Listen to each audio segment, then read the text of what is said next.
Joining us to discuss the implications for the agency, taxpayers, tax collection, all of it, Danny Werfel, the former IRS Commissioner in the Biden administration.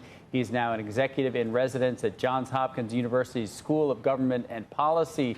Danny, it's great to see you again. So why do you think they structured this job this way? Why not create a new commissioner or appoint one?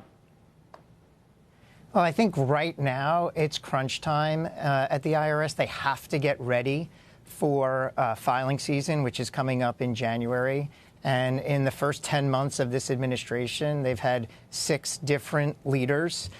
There's no established deputy commissioner running the day-to-day operations.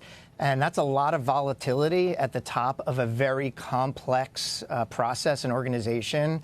And so steps needed to be taken now to make sure that there is no mistake in the readiness program that's underway at the IRS to get ready for January. And, you know, we saw some concern back last spring, where there were talks about cutting the IRS staff from 100,000 to maybe 60,000. And there was concern, even some reports, that we were going to see an impact on revenue. In fact, since then, revenue has come in stronger than expected. So even though there's sort of changes at the top, doesn't the IRS function on its own pretty well without whoever is named at the top having the official position? Or do you think that we could see some actual disruption based on what you've seen so far going to next tax season?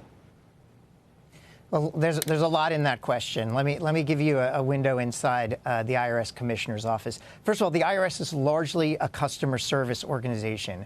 You have people waiting in line outside of walk-in centers to get help with their taxes. You have people waiting on the phone to get questions answered. You have people waiting for their owed credits or refunds, or they have some type of correspondence going on with the IRS, and any delay is just more stress for them.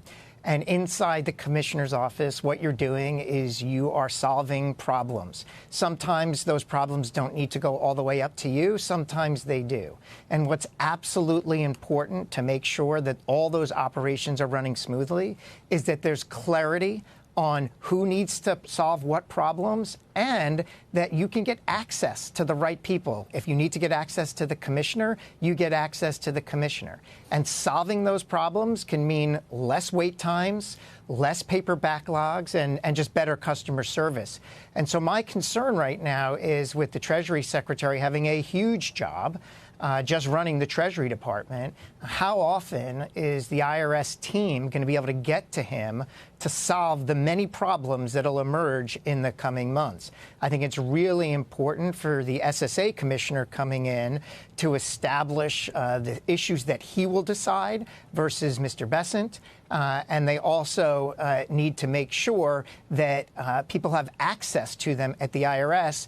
Otherwise, if they can't get access for those decisions to be made and they're waiting around for problems to be solved, it's the taxpayers waiting in line that will pay the price. Yeah, and it's politically popular for people to slam the IRS because nobody likes the IRS. But it is important that someone efficiently and effectively collects revenue. Do you have any concern, based on what you're seeing and hearing from the IRS, your former colleagues right now, that we will start to see any kind of revenue impact going forward, whether it's this year or next year? I actually think it's already started. And going back to your earlier comment that receipts are up, you know, what happens is as the economy grows, receipts tend to go up by definition, but that doesn't mean you're collecting all that is actually owed.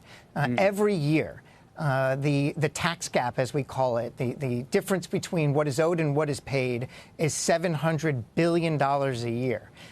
And it takes a while to measure what that is annually. But as you deteriorate the ability of the IRS to collect or enforce tax laws, then that number is just going to go up.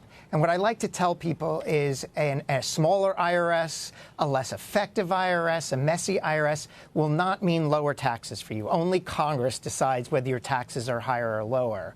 A more messy IRS means two things. It means less customer service for you, meaning potentially more stress if you need to reach the IRS.